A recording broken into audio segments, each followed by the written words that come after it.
صفحہ نمبر 98 آیت نمبر 6 سورۃ المائدہ۔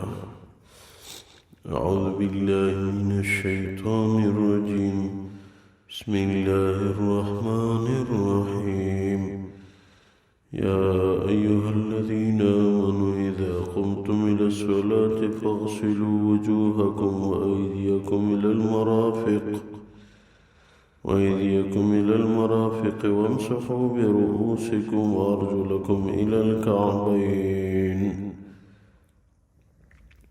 إلى آخره۔ اللہ تبارک و تعالی فرماتے ہیں، یا ایھا الذین آمنوا، ایمان والو، اذا قمتم إلى الصلاة، جب آپ لوگ نماز کا ارادہ کرتے ہو، فاغسلوا وجوہکم، اپنے چہروں کو دھو لو، وَأَيْدِيَكُمْ إِلَى الْمَرَافِقِ، اپنے ہاتھوں کو کوہنیوں سمیت دھو لینا، وَامْسَحُوا بِرُؤُوسِكُمْ، اپنے سروں پہ مسح کرو، وَأَرْجُلَكُمْ إِلَى الْكَعْبَيْنِ، اور پاؤں کو دھو لو ٹخنوں تک، وَإِن كُنتُمْ جُنُبًا فَطَّهَّرُوا، اگر آپ لوگ حالت جنابت میں ہو تو خوب پاکی حاصل کرو، وَإِن كُنتُمْ مَرْضَىٰ أَوْ عَلَىٰ سَفَرٍ أَوْ جَاءَ أَحَدٌ مِّنكُم مِّنَ الْغَائِطِ، اگر آپ لوگوں میں سے کوئی بیمار ہو یا زیر سفر ہو یا کسی ایک نے قضائے حاجت کی، أَوْ لَامَسْتُمُ النِّسَاءَ، یا اپنی بیویوں سے ہمبستری ہوئی، فَلَمْ تَجِدُوا مَاءً، پھر پانی نہیں پاتے آپ لوگ، فَتَيَمَّمُوا صَعِيدًا طَيِّبًا، پاک مٹی سے تیمم کرو، فَامْسَحُوا بِوُجُوهِكُمْ وَأَيْدِيكُمْ مِنْهُ، پھر اپنے چہروں کو مسح کرو اور ہاتھوں کو بھی تیمم کی نیت سے۔ مَا يُرِيدُ اللَّهُ لِيَجْعَلَ عَلَيْكُمْ مِنْ حَرَجٍ، اللہ تبارک و تعالیٰ آپ لوگوں کو مشقت میں نہیں رکھنا چاہتے، وَلَكِنْ يُرِيدُ لِيُطَهِّرَكُمْ، ہاں اللہ یہ چاہتے ہیں کہ آپ لوگ پاکی حاصل کریں، وَلِيُتِمَّ نِعْمَتَهُ عَلَيْكُمْ لَعَلَّكُمْ تَشْكُرُونَ، اور اس لیے کہ اللہ اپنی نعمتیں آپ لوگوں پہ مکمل کر لیں تاکہ آپ لوگ شکر گزار بن جائیں۔ اللہ تبارک و تعالی اس آیت شریفہ میں وضو کا تذکرہ فرما رہے ہیں، اور اگر کہیں پانی دستیاب نہیں ہے یا پانی ہے لیکن استعمال سے نقصان کا قوی اندیشہ ہے تو پھر تیمم کرو۔ یہ دو چیزوں کا ذکر ہے۔ وضو عربی زبان کا لفظ ہے، اردو میں بھی وضو کہتے ہیں، روشنی کو کہتے ہیں۔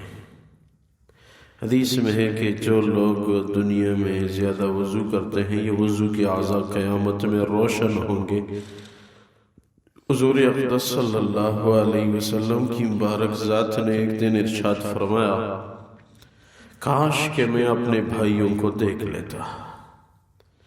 صحابہ کرام نے عرض کیا، یا رسول اللہ صلی اللہ علیہ وسلم، ہم آپ کے بھائی ہیں نا، آپ ہمیں دیکھ رہے ہیں؟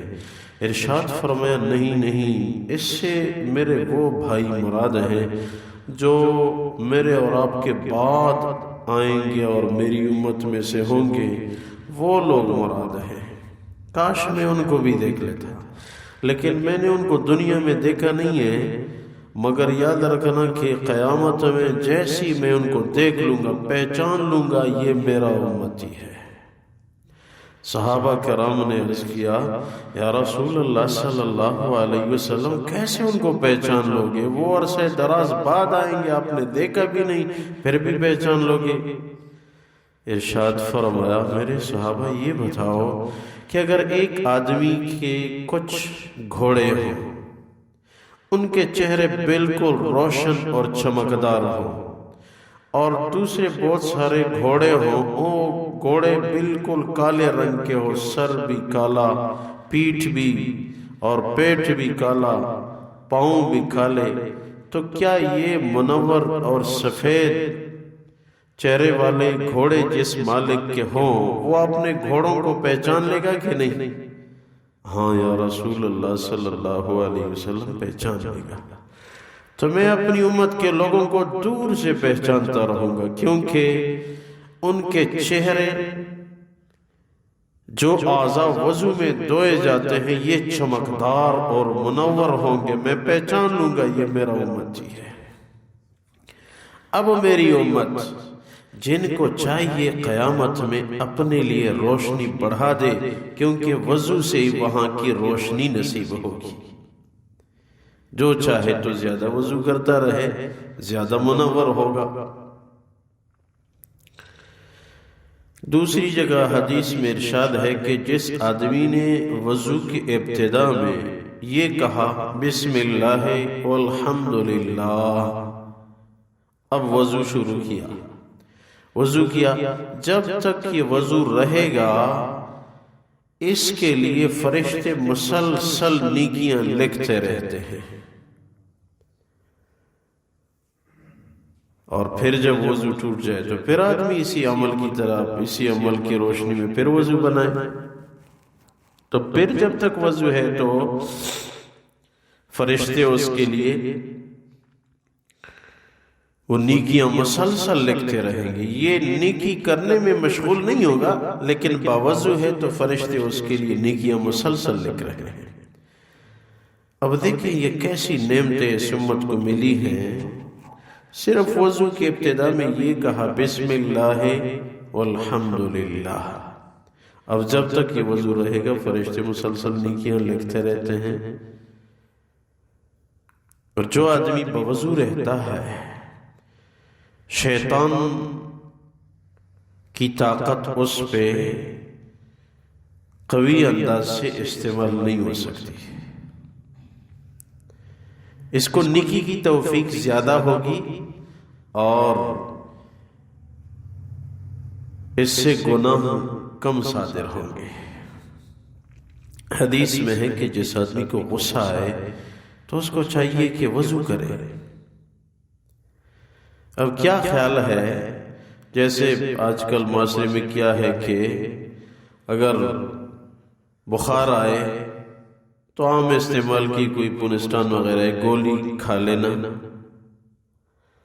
تو جس آدمی نے بخار کی آمد سے پہلے گولی کھائی ہوئی ہے اس پہ بخار کا اثر ہوگا؟ نہیں ہوگا۔ تو اسی طرح اگر ایک آدمی پہلے سے وضو میں ہے تو اس کو شیطان غصہ دلا سکتا ہے؟ نہیں۔ یہ نیک اعمال ہیں، ان کی بڑی برکت ہوتی ہے، بہت بڑی برکت ہوتی ہے۔ اور ایک حدیث میں ہے کہ جو آدمی وضو بنا لے اعضاء کو خشک کرنے سے پہلے جو 2 رکعت نماز پڑھے اس کا ثواب بہت زیادہ ہوتا ہے۔ ہاں، ہمارے نبی سے دونوں طریقے منقول ہیں، اعضاء کا خشک کرنا، اعضاء کا خشک نہ کرنا۔ غسل میں بھی یہی، آدمی غسل کرے تو کبھی ہمارے نبی نے کپڑے کا استعمال کیا ہے خشک کرنے کے لیے بطور تولیہ، اور کبھی نہیں کیا۔ تو جس پہ عمل کرے اس کی نیت کر لے، دونوں طریقے ہمارے نبی کے ہیں۔ بلکہ گرمی میں غسل کر کے تولیہ کا استعمال نہ ہو، سنت سمجھ کے ثواب ملے گا، سردی میں استعمال ہو، سنت سمجھ کے ثواب ملے گا۔ ہاں، وضو کے متعلق یہ ہے کہ وضو کر کے اعضاء کو خشک کرنے سے پہلے جو آدمی 2 رکعت پڑھے اس کا ثواب بہت زیادہ ہوتا ہے۔ تو وضو کا زیادہ تر اہتمام کرنا چاہیے، باوضو رہنے میں بہت بڑی برکت ہوتی ہے، آدمی کا حافظہ قوی رہتا ہے۔ انور شاہ کشمیری رحمہ اللہ تعالی علیہ ہمارے دارالعلوم دیوبند کے اکابر علماء میں سے تھے۔ کسی نے کہا کہ جی خطرہ ہے، یہ غیر مسلم ادھر قبضہ جمانا چاہتے ہیں، یہ اگر دارالعلوم دیوبند کے مکتبے پہ کسی کا پہرا مقرر کر لیں کہ ایسا نہ ہو کہ یہ مکتبہ جلا دے، اس میں تو ہزاروں کتابیں ہیں، بڑی پریشانی ہو جائے گی۔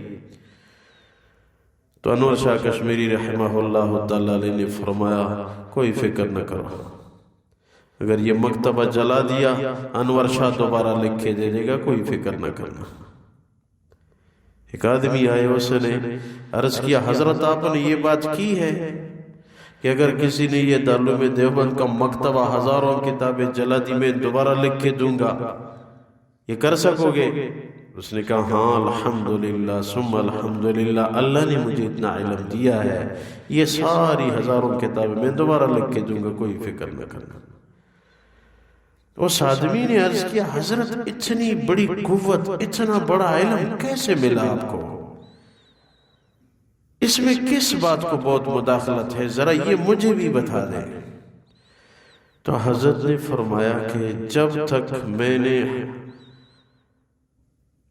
بلاغت کو قبول کیا، یعنی جب تک میں بالغ ہوا ہوں، بلوغت سے پہلے اچھا برا جب تک میں نے سمجھا ہے، میں نے بغیر وضو کے کسی کتاب کو بھی ہاتھ نہیں لگایا۔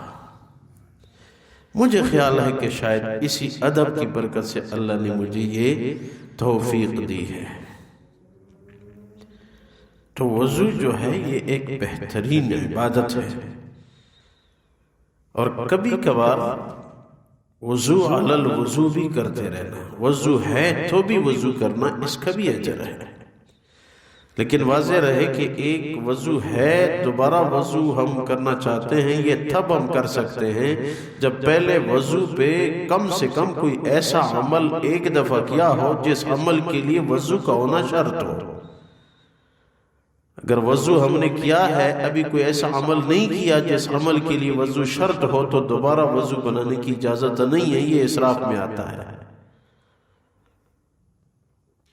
جیسے مثال کے طور پہ کسی آدمی نے وضو کیا، اب اس نے 2 رکعت نماز پڑھی، نماز کے لیے وضو شرط ہے، یا طواف کیا، اللہ ہم سب کو نصیب فرمائے، یا قرآن اٹھایا، 1-2 آیتیں رکوع تلاوت کی، اب دوبارہ وضو ہے مگر یہ کر سکتا ہے، اس پہ 10 نیکیاں ملیں گی۔ اور اگر کہیں عذر ہے، پانی بہت ٹھنڈا ہے، بیماری کا خطرہ ہے، یا کسی مرض کی وجہ سے کسی صوم و صلوات کے پابند ڈاکٹر نے پابندی لگائی ہے کہ پانی استعمال نہ کرنا، تو پھر تیمم کرے، کسی بھی پاک چیز پہ، مٹی پہ، پتھر پہ، اینٹ پہ دونوں ہاتھوں کو رکھے، نیت ہو تیمم کی تو پہلے چہرے پہ پھیر لیں، پھر دونوں ہاتھوں پہ، بس تیمم ہو گیا۔ یہ غسل سے بھی نائب ہے اور وضو کا بھی نائب ہے، بقدر ضرورت، بوقت ضرورت اس کو استعمال کر سکتے ہیں۔ سفر میں پانی نہیں ملا یا کوئی مرض ہے اور کوئی، تو یہ وضو کا نائب ہے۔ ایک حدیث میں ہے کہ تیمم کی دولت صرف اس امت کو دی گئی ہے، تو یہ بھی ایک عبادت ہے۔ وضو سے بہت اللہ کا قرب نصیب ہوتا ہے، اس کا بھی اہتمام ہو۔ اللہ تبارک و تعالی فرماتے ہیں یا ایھا الذین آمنوا اذا قمتم الی الصلاۃ، اے ایمان والو جب آپ لوگ نماز کا ارادہ کرتے ہو، فاغسلوا وجوہکم وایدیکم الی المرافق، تو اپنے چہروں کو دھو لو اور ہاتھوں کو کوہنیوں سمیت دھو لینا، وامسحوا برؤوسکم وارجلکم الی الکعبین، اور اپنے سروں پہ مسح کرنا، دونوں پاؤں کو ٹخنوں سمیت دھونا۔ وَإِن كُنتُمْ جُنُبًا فَطَّهَّرُوا، اگر حالت جنابت میں ہو تو خوب طہارت یعنی غسل کرو۔ وَإِن كُنتُمْ مَرْضَىٰ وَعَلَىٰ سَفَرٍ أَوْ جَاءَ أَحَدٌ مِّنكُم مِّنَ الْغَائِطِ، اگر آپ لوگ بیمار ہوں یا زیر سفر ہوں یا کوئی آدمی پیشاب کرے، أَوْ لَامَسْتُمُ النِّسَاءَ، یا یہ ہے کہ اپنی بیوی سے بسری کی، فلم تجدوا ماء فتیمموا صعیدا طیبا، پانی آپ نہیں پا رہے تو اب پاک مٹی سے تیمم کرو، فامسحوا بوجوہکم وایدیکم منہ، تو طریقہ یہ ہے کہ پہلے چہرے کو مسح کر لو، پھر ہاتھوں کو تیمم کی نیت سے۔ ما یرید اللہ لیجعل علیکم من حرج، اللہ آپ لوگوں کو مشقت میں نہیں ڈالنا چاہتے، ولکن یرید لیطہرکم ولیتم نعمتہ علیکم لعلکم تشکرون، لیکن اللہ تبارک و تعالیٰ آپ لوگوں کے لیے پاکی کا ارادہ رکھتے ہیں، اور اس لیے کہ اپنی نعمتیں آپ لوگوں پہ مکمل کرا دیں، اس لیے کہ آپ لوگ شکر گزار بن جائیں۔ اے اللہ اپنی بارگاہ میں قبول فرما، خلوص الہیت نصیب فرما، اعمال صالحہ کی توفیق عنایت فرما، برکتوں کا نزول فرما۔ اے اللہ امت کی حالت پہ رحم فرما، حرمین شریفین کے دروازے اللہ امت کے لیے کھول دے. جب تک یہ دروازے بند ہیں امت میں خیر نہیں ہوگی. یا اللہ مسلمانوں کو اپنے دونوں گھروں کے دروازے کھول دے. رو رو کے لوگ وہاں ملتزم پہ چمٹ کے اپنے نبی کے روضہ اطہر کے قریب رو رو کے مانگے. یا اللہ امت راہ راست پہ آئے گی, امت کے مشکلات دور ہو جائیں گی. یا اللہ ہم سب کو اپنا بنا, اپنا راز ہے, نشانیاں آپ کی ناراضگی کی واضح ہے. یا اللہ اپنی رضا کے فیصلے فرما. یا اللہ یہ آپ کے حبیب کی امت ہے, یہ بنی اسرائیل کی امت نہیں ہے. یا اللہ اس امت کو اپنا بنا. یا اللہ ہمیں درگزر فرما, ہمیں محروم نہ فرما, آخری خاتمہ بالخیر عنایت فرما. ایک ساتھی ہمارے بیمار ہیں پنڈی میں, ان کے لیے دعا فرمائے, اللہ ان کو شفا نصیب فرمائے.